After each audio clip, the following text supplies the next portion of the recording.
Bonsoir à toutes et à tous, je suis ravi de vous retrouver pour cette nouvelle semaine. Nous sommes le lundi 6 septembre et voici les titres de l'actualité. 20 sapeurs-pompiers et 24 militaires de la sécurité civile nationale sont arrivés ce matin en Polynésie. Ils viennent notamment renforcer 3 casernes de Tahiti et les centres de vaccination mobiles.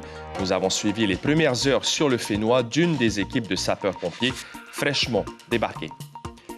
Malgré la crise sanitaire et les risques de contamination, les consultations en service oncologie et radiothérapie du CHPF se poursuivent. Il y en a peut-être moins, mais on s'intéresse ce soir à ces malades qui doivent à tout prix respecter le bon déroulement de leur traitement.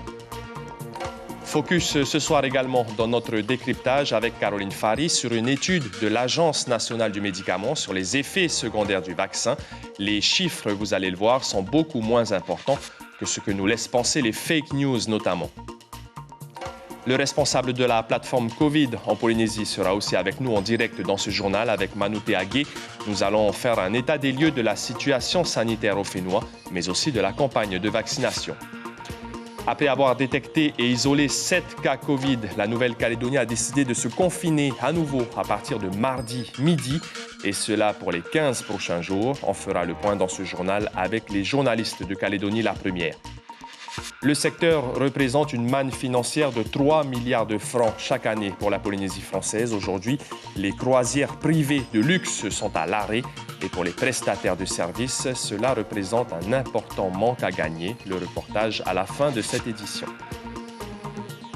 Merci d'être avec nous. On débute ce journal par ce terrible décompte qui se poursuit en Polynésie française.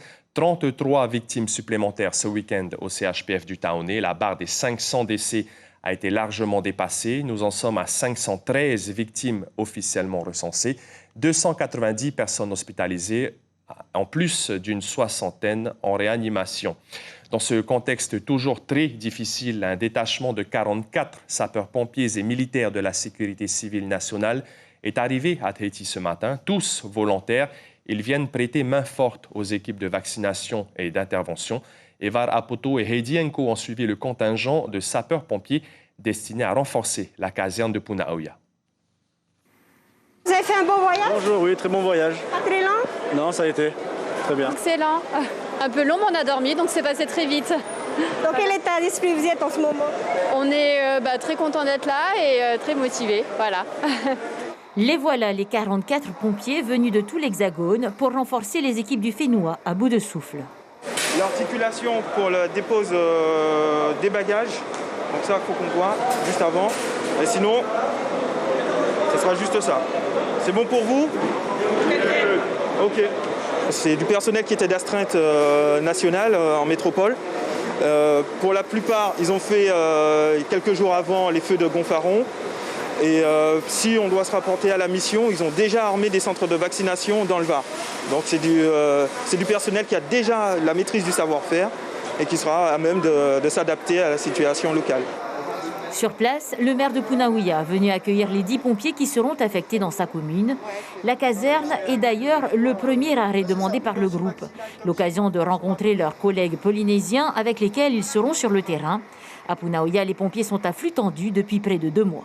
Il y a à peu près 2 semaines, on est monté en PK, en flèche sur les interventions Covid, où on faisait à peu près jusqu'à 15 interventions par jour. Là, donc c'était énorme pour le personnel.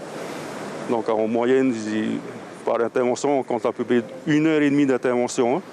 Donc sur les 15, toute la journée, les équipes étaient dehors, là, on faisait que ça. Au niveau de l'environnement, ça va déjà être très différent pour nous.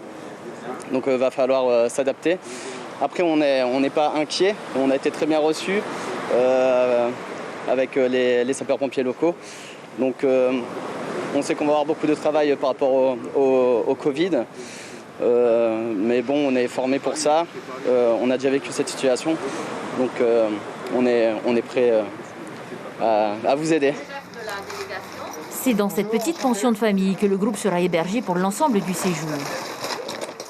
La commune donc les accueille et offre le logement, ainsi que les commodités, les repas, etc. Et puis un moyen de transport également pour faciliter le déplacement, pour aller bien sûr au centre de secours et inversement. On est vraiment prêt pour vous donner un coup de main sur tout ce qui est cette crise sanitaire. Qu'est-ce qui vous a motivé à venir sur la commune ? Aider la population, soutenir nos collègues d'ici, et c'est hyper important pour nous de pouvoir apporter notre aide en venant ici justement. Pas le temps de profiter de la piscine, ces hommes retourneront à la caserne pour un briefing et une immersion cet après-midi. Ils débuteront leur mission sur le terrain dès demain matin. Et en période de crise sanitaire, forcément, certains services du centre hospitalier du Taoné ont dû adapter leur fonctionnement au contexte sanitaire actuel. Exemple avec les services oncologie et radiothérapie qui accueillent les malades du cancer. Le reportage est signé Inasso Raveino et Patita Savea. Ce patient n'a pas cessé ses soins à cause de la Covid. Est-ce que tu as été vacciné? Oui, 2 fois. Ok, pas de symptômes Covid? Non. Okay.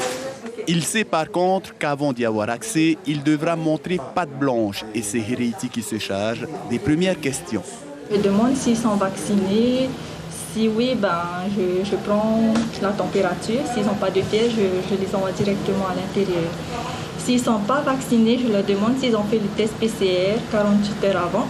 Et ils vont me montrer la preuve si vraiment ils ont fait. Sinon, s'ils n'ont pas fait de test et s'ils ont la fièvre, s'ils ont les symptômes du Covid, je vais voir un infirmier et l'infirmier vient voir le patient. Il sera donc traité en hospitalisation de jour, comme la demi-douzaine de patients qui avaient rendez-vous ce matin. Car oui, depuis la deuxième vague, il faut non seulement prendre rendez-vous, mais surtout, il leur est demandé de s'y rendre quelques minutes avant. L'idée, c'est de protéger des patients déjà atteints de pathologies lourdes. Nos patients sont quand même très fragiles. Je veux dire, la chimiothérapie, ça baisse les défenses immunitaires. Donc c'est sûr que les gens sont beaucoup plus sensibles à n'importe quelle infection, et en particulier en ce moment l'infection au Covid. Donc l'important, c'est surtout que personne ne vienne contaminer les autres ici dans le service. En temps normal, une 60aine de patients sont traités quotidiennement au service de radiothérapie. Si bien sûr, certains patients ont contracté la Covid, pour d'autres, c'est la peur de l'attraper qui les empêche de consulter. Pourtant, pour la plupart, ces soins sont vitaux. On a une baisse d'activité parce que les patients, malheureusement, consultent moins, ont tendance à tarder à consulter dans ce contexte. On a également été impacté parce que ça a changé un peu notre organisation. On a maintenu notre activité. Cependant, on s'est adapté, notamment en fonction des patients Covid, qu'on va continuer à traiter, mais qu'on va faire passer plutôt en fin de journée, après les patients Covid. Et si ces services du CHPF ont été sanctuarisés, ceux-ci doivent tout de même faire face à plusieurs imprévus, comme par exemple le manque d'oxygène qui, pour l'instant, est utilisé essentiellement pour le traitement de la Covid. La barre des 500 décès est désormais franchie en Polynésie. Le chiffre inquiète forcément et la campagne de vaccination est d'ailleurs en pleine intensification. Face à cela, les informations et surtout les fake news continuent de circuler sur les réseaux sociaux, notamment sur les effets secondaires du vaccin. Caroline Fari est avec nous pour un décryptage. Vous vous êtes penchée, Caroline, sur une étude de l'Agence nationale du médicament. C'est donc scientifique et officiel. Et il en ressort que si ces effets indésirables existent bien, ils sont attendus et non graves, Caroline. Tout à fait, Marouki. Alors avant d'évoquer ces effets secondaires, ces effets indésirables, parlons de l'impact de la vaccination sur les hospitalisations. Et quoi de mieux que les courbes pour visualiser les différences. Ça, c'est un graphique qui émane de la direction de la santé. Ce sont les admissions à l'hôpital en fonction du statut vaccinal. Entre le 6 juin 2021 et le 10 août 2021, donc environ 2 mois. Vous avez ici la courbe des personnes non vaccinées en bleu ciel et vous avez ici la courbe des personnes vaccinées en bleu foncé. Eh bien, cette courbe, elle remonte excessivement à partir du 15 juillet, on va dire. Et ce sont donc ces personnes non vaccinées qui sont admises à l'hôpital. Vous voyez qu'on voit une nette différence. Et alors, je vais vous donner quelques chiffres tout de même pour illustrer cela. On va revenir sur une journée Et sur 1 million de personnes non vaccinées, eh bien, on va comptabiliser 132 hospitalisations et 35 réanimations. Ça, ce sont des chiffres à l'échelle nationale. Sur cette même journée, sur 1 million de personnes vaccinées, eh bien, on va enregistrer 16 hospitalisations et 4 réanimations. Alors, vous le voyez, ces chiffres sont parlants. On voit bien qu'il y a une différence. Et puis, on voit bien que le vaccin protège des formes graves de la maladie, Marouki. Oui, mais à ce moment-là, quid des effets secondaires du vaccin, Caroline? Alors, la majorité des effets secondaires sont attendus. Ils ne sont pas graves, selon l'Agence nationale du médicament, qui nous donne ces chiffres-là. Le total des injections depuis le début de la vaccination, 83 586 000 injections ont été faites jusqu'au 19 août à peu près, depuis le début de la vaccination. Et sur ces chiffres-là, seulement 78 639 effets indésirables. Ça, c'est bien sûr depuis le début de la vaccination. Et les effets secondaires, là-dessus, eh bien, ils ne représentent que 25% de cas graves et 75% de cas non graves. Et donc, au total, cela représente 0,1% d'effets indésirables qui sont recensés, tous vaccins confondus, et seulement 2 décès enregistrés parmi ces cas d'effets secondaires. Alors, c'est malheureux, évidemment, les décès, mais ça ne suffit pas pour retirer le vaccin de la circulation au regard de l'effet bénéfice, du rapport bénéfice-risque prôné par l'Agence du médicament. Marouki. Merci beaucoup, Caroline. On retiendra donc que les dangers liés à la vaccination sont donc très minimes. À Bora Bora, dans le milieu du tourisme, la vaccination justement des employés devient une priorité. Exemple à l'hôtel Saint-Régis ce week-end, où grâce au petit centre éphémère qui a été installé, une 60aine d'employés ont reçu une dose du vaccin sous la supervision d'un docteur venu de Tahiti pour assurer cette campagne au sein de l'établissement hôtelier. C'est d'ailleurs ce médecin que l'on écoute avec la directrice des ressources humaines de l'hôtel Saint-Régis, interview réalisée par Rosanna Maihota. Les gens répondent présents. On a même réussi à accueillir d'autres personnes qui n'étaient pas initialement prévues, donc c'est très très bien. Et le Saint-Régis a donné l'opportunité également aux familles des gens travaillant sur le site de pouvoir venir se faire vacciner également. Donc c'est une très bonne mesure d'intérêt public. La population a bien pris conscience de la gravité potentielle de la maladie et de l'intérêt de prévenir ces formes très très graves. Il y a 15 jours, on a décidé d'organiser un vaccinodrome. Donc on a recherché des médecins qui viennent du coup de Tahiti pour venir vacciner nos staffs. Ce qu'on propose, c'est soit une dose Janssen, une seule dose, soit ceux qui veulent faire leur deuxième dose de Pfizer, ils peuvent faire leur deuxième dose juste ici. Donc du coup, on a pris des créneaux pour des personnes, mais on a aussi proposé au staff de passer pour peut-être poser des questions, répondre à leurs doutes, à leurs inquiétudes. Et s'ils décidaient en dernière minute de se faire vacciner, ça posait aucun souci, ils pouvaient faire leur dose si finalement on avait réussi à les convaincre. Parce qu'on peut comprendre qu'on puisse avoir des doutes, mais c'est très important de se faire vacciner. Ce soir, pour parler de la situation sanitaire en Polynésie française, mais aussi de la campagne de vaccination qui doit s'intensifier, nous recevons Manoutea Gay, le responsable de la plateforme Covid en Polynésie. Manoutea, bonsoir, j'espère que vous m'entendez bien. Merci d'être avec nous. Je l'ai cité au début de notre édition, 513 décès à ce jour, 33 rien que pour ce week-end, 350 hospitalisations, réanimations comprises. Est-ce qu'il y a, Manoutea, aujourd'hui un ralentissement ou un petit effet plateau, une stabilisation de la courbe du Covid-19 en Polynésie? Merci à Polynésie Première de m'avoir invité ce soir. Je ne vais pas vous répondre directement à cette question en disant qu'il y a une stabilisation, parce que les chiffres, hélas, sont ce qu'ils sont. Et bien entendu, il y aura stabilisation lorsque les chiffres arrêteront d'augmenter. Mais néanmoins, on peut quand même dire que ces derniers chiffres sont constants, on va dire, puisque à peu près une dizaine de personnes, hélas, continuent à décéder tous les jours, depuis un certain temps. Et nous espérons, bien évidemment, que ce chiffre se stabilise et surtout décroître le plus rapidement possible, c'est le souhait de tout le monde. Avec un changement de la stratégie de surveillance sanitaire il y a quelques jours, impossible d'avoir un taux d'incidence. Il y a moins de centres de tests, il n'y en a quasiment plus aujourd'hui. Où en est l'épidémie en Polynésie et notamment dans les archipels? Alors, globalement, en effet, le taux d'incidence a diminué, mais de manière non consolidée. Et ça, ce sont des informations que nous communiquons à l'ensemble des taranins, notamment. Certes, ces chiffres ont diminué, mais tout simplement parce que les efforts que nous mettons en place vont vers la prise en charge des malades, puisque vous voyez, vous venez de me parler des chiffres, donc il a fallu réorienter les ressources humaines vers la prise en charge des malades, mais également vers le renforcement de la campagne de vaccination, du programme de vaccination. Et c'est un choix que le pays a fait pour pouvoir en priorité s'occuper des personnes malades. Mais bien évidemment, la prévention doit continuer absolument.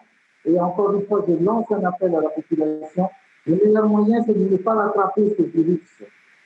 Manoté Agué, pour terminer, il y a un numéro vert qui a été mis en place, 40 46 00 47, et avec l'arrivée notamment des militaires et des sapeurs-pompiers, vos efforts maintenant vont se concentrer sur la vaccination entre guillemets de proximité. Ce sont les quartiers qui sont ciblés?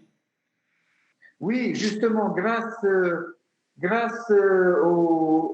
à la sécurité civile de Métropole qui nous a envoyé 24 personnes, 24 pompiers, nous allons pouvoir renforcer nos équipes vaccinales et notamment les équipes mobiles, puisque il est absolument nécessaire aujourd'hui que nous allions plus proche de nos populations dans chacune des communes, et ils sont venus nous renforcer et on les remercie infiniment. Le travail a déjà démarré depuis quelques jours et il va être renforcé dans les jours qui viennent. Daniel Pogna, avec l'ensemble des acteurs de la vaccination, a déjà programmé plusieurs centres de vaccination éphémères dans les quartiers et on les remercie infiniment. Merci beaucoup, Manoté Agué, responsable de la plateforme Covid en Polynésie. Rappelons qu'aujourd'hui, il y a quasiment 119 000 personnes au schéma vaccinal complet. Demain matin, en radio, le maire de Papeete, Michel Buyard, sera l'invité café d'Ibrahim Ahmed Aziz. Peu après 7 heures par téléphone, on fera le point avec lui sur la situation sanitaire et le confinement dans la capitale. La Nouvelle-Calédonie, reconfinement strict depuis que 7 nouveaux cas de Covid ont été confirmés cet après-midi. Il y en a un en réanimation. Nadine Guanapa nous en dit plus après la conférence de presse donnée aujourd'hui, il y a quelques instants d'ailleurs. Depuis 15h cet après-midi, heure de Papeete, la Nouvelle-Calédonie est placée en confinement strict avec retour des gestes barrières, port du masque obligatoire, déplacement limité soumis à autorisation. Le virus circule au sein de la population. Des 3 cas autochtones détectés hier en dehors du sas sanitaire obligatoire, nous en sommes ce mardi à 9 cas locaux identifiés isolés. 7 nouveaux cas ont été détectés positifs et les chiffres évoluent d'heure en heure. Sur le front de la vaccination, ce matin, avant confinement, les centres dédiés de la capitale ont été pris d'assaut. Ils ont accueilli 6 fois plus de monde qu'à l'accoutumée. Et du côté de l'enseignement, avec la fermeture des écoles, les équipes éducatives ont délivré les premiers livrets scolaires pour assurer la continuité pédagogique. Et en Calédonie, toujours, vous venez de l'entendre, après la découverte de 3 cas, puis 7 cas, un confinement strict de 2 semaines va être appliqué à partir de mardi. Le territoire qui était Covid-free il y a encore quelques jours a donc déployé tous les moyens pour empêcher la propagation du virus. Mais des soupçons à l'hôpital où les 3 personnes sont isolées font craindre le pire sur le Caillou. Des craintes donc confirmées avec ces 7 cas positifs sur l'archipel. Le reportage d'Antoine Le Teneur et Nicolas Fasquel de Calédonie la Première. Des gestes auxquels il va falloir se réhabituer. Dès le début d'après-midi, distribution et port du masque obligatoire aux urgences du Médipôle. Pas plus d'explications de la part d'un personnel hospitalier mutique qui a interdiction de communiquer. Les patients, eux, semblaient inquiets et perplexes. Alors on est venu accompagner ma maman qui se sentait pas bien. Puis à l'intérieur, ils ont commencé à distribuer des masques en disant qu'on ne pourrait pas rester à l'intérieur, mais sans plus. Vous ne savez pas pourquoi ? Non. Ce qu'ils ont dit à ma maman, c'est qu'il y aurait un virus et que les accompagnants ils devraient sortir avec des masques. Selon des sources médicales qui préfèrent rester anonymes, cet après-midi, déjà 3 malades auraient été placés dans l'unité spéciale Covid. Impossible de connaître leur état de santé. Mais une employée du CHT a accepté de nous donner les explications qui circulent en interne sur le premier cas détecté. C'est une agent du service hospitalier. Elle travaille sûrement dans un hôpital privé ou clinique, quoi. Voilà. Et donc, elle a chopé le Covid et c'est comme ça que c'est parti. Il paraît que c'était depuis déjà vendredi. L'annonce, et nous, on n'a rien eu depuis vendredi, même jusqu'à ce matin. Et on vient tout juste de savoir, là, à partir de 13h. Signe évident d'une préparation à affronter l'épidémie, le montage de cette tente par la sécurité civile. Elle servira de lieu de tri afin d'orienter vers l'unité Covid les personnes qui ressentent les symptômes de la maladie. Ce soir, plusieurs éventuels cas contacts se seraient d'ailleurs déjà présentés au Medipôle. Cette actualité judiciaire désormais, Gaston Floss est soupçonné d'avoir dissimulé près de 200 millions de francs à la Haute Autorité pour la transparence de la vie publique. Et pour cela, il était jugé en son absence par le tribunal correctionnel de Paris pour déclaration incomplète ou mensongère de son patrimoine. Le parquet a requis 1 an de prison ferme, 5 ans d'inéligibilité et une amende de plus de 5 millions de francs. L'avocat de Gaston Floss, maître François Quinquis, admet, je cite, du travail mal fait et des négligences, mais il réfute tout enrichissement personnel. On écoute le conseil de l'ancien président de la Polynésie. Je le reconnais bien volontiers, que la déclaration soit un modèle de ce qu'il ne faut pas faire, c'est une évidence. Il y a oubli sur oubli, il y a maladresse sur maladresse. Pour autant, ça n'en fait pas une infraction délictuelle d'envergure. Car une fois de plus, il faudrait démontrer que M. Floss a voulu cacher un enrichissement anormal. Ce qui n'est pas le cas. Est-ce que vous avez entendu de la part de M. le représentant du ministère public une seule observation en disant il a fait ça pour qu'on ne sache pas qu'il s'était enrichi? Ça aurait eu, excusez-moi l'expression, de la gueule au niveau des réquisitions. Mais il ne pouvait pas le faire, bien évidemment, puisque ce n'était pas le cas.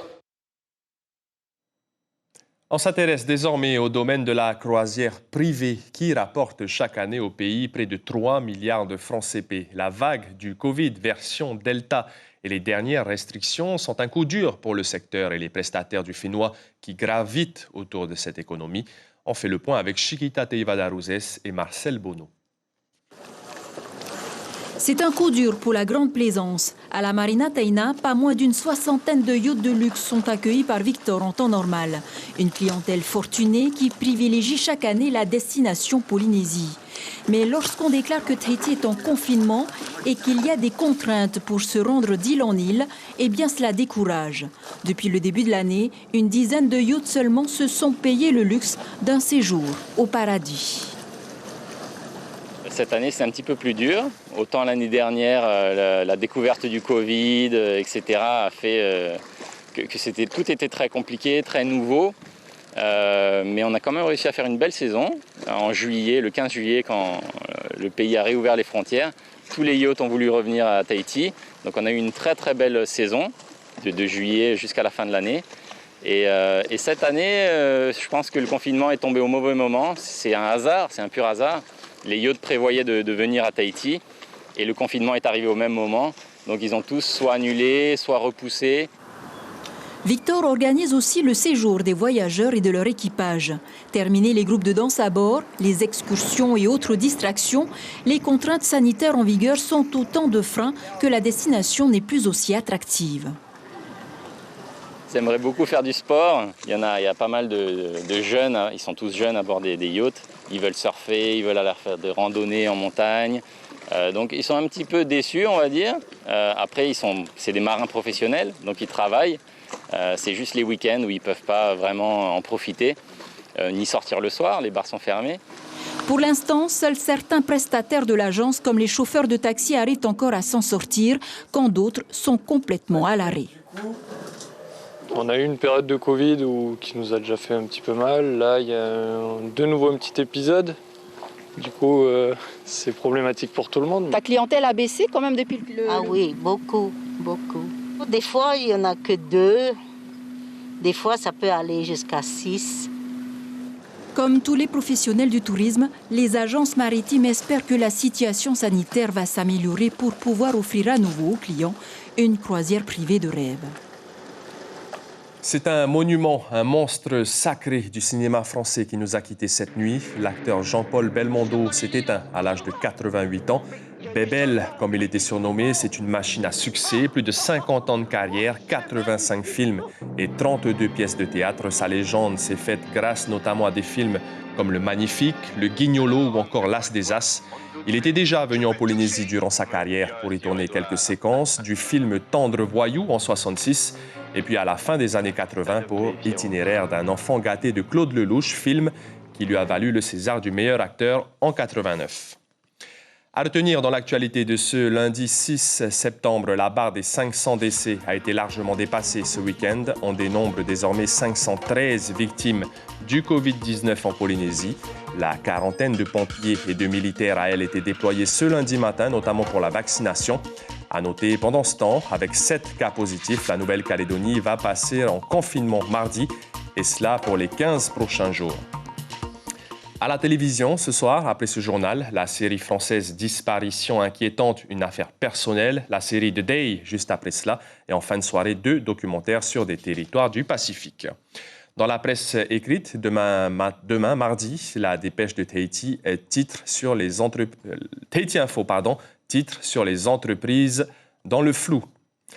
Merci d'avoir été au rendez-vous de l'information. Ce journal vous a été préparé par toute la rédaction et la technique de Polynésie la Première. Prenez soin de vous, protégez-vous. Je vous souhaite une très bonne soirée et je vous dis à demain.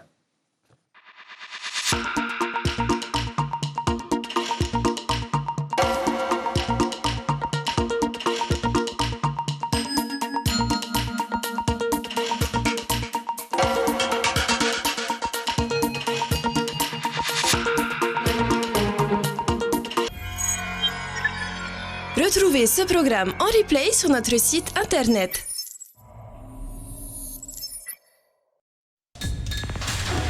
L'information en continu sur Polynésie la Première, internet et réseaux sociaux.